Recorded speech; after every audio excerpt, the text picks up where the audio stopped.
I guess a real Kiwiana upbringing, a lot of riding BMX bikes, jumping out of the Coomera pits, climbing trees, making tree huts, trolleys, just good fun with mates up and down the street. We had a whole bunch of local kids we used to hang with. Church to me, really I remember Gothic archways, stained glass windows, the pipe organ. It was quite traditional, and I can remember thinking, oh, this is good, but it's more good for people who are old, when your hair's falling out maybe and you're getting into your later years, it's good for you, but I'm young, this is not really relevant to where I'm at. I was 16 years old. I really became a very selfish and a very nasty kid.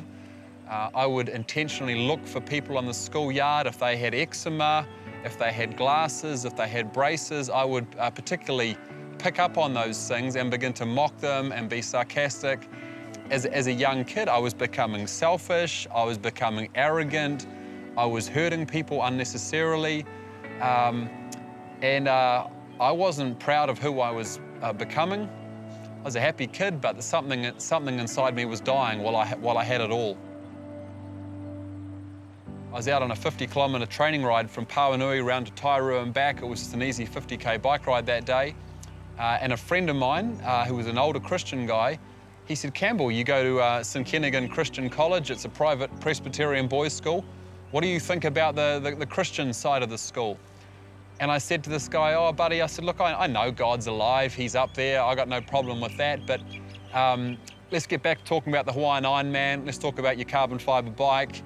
But he started to share with me more about, who the Lord was, how he had become a Christian, what God meant to him. And all I could say is that as a 16-year-old kid, and I can remember the stretch of road we were on, I can remember something in my heart was strangely warmed, and I just knew that what this guy was saying was the truth.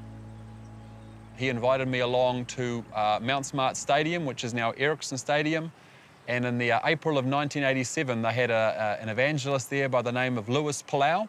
He was like an international Christian speaker from Argentina.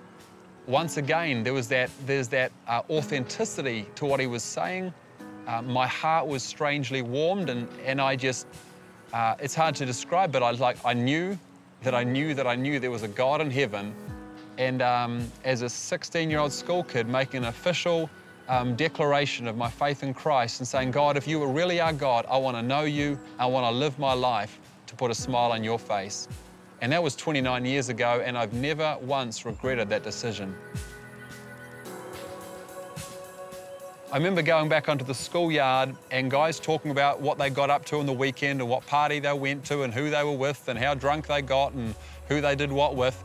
And I just remember thinking, I'm not one of you anymore. Something has changed. Like, man, I reckon I've seen the light, and I realized that my whole perspective, my paradigm, my worldview, my values, my priorities, that had been something very deep in the very core of my being that had changed. And I soon came to realize that was what Jesus described as being born again.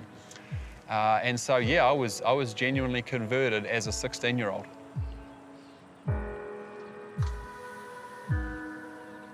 So I get the incredible privilege now of doing what I love. My greatest love in life is God, and it's His truth. And so I get to serve as a pastor in a wonderful church with a wonderful team of leaders here at Life. I get to help people discover and build a genuine relationship with God like I had the privilege of. And is that God really, He wanted me in spite of the fact that I was arrogant, I was cruel, I was lying, I was stealing, I was cheating. Just as a young kid, this is the stuff I was doing. But in meeting God, my whole life turned around. And I've come to realize that life is not a 100-meter sprint. It really is a marathon. And it's wonderful that you're doing well right here, right now. But what about mile 25? What about mile 26? And I like to run, and I like the analogy of endurance running and concentrating on your nutrition and your hydration because we've got to keep this thing going for as long as we live. And so life really is an endurance run. It's not a 50-yard dash.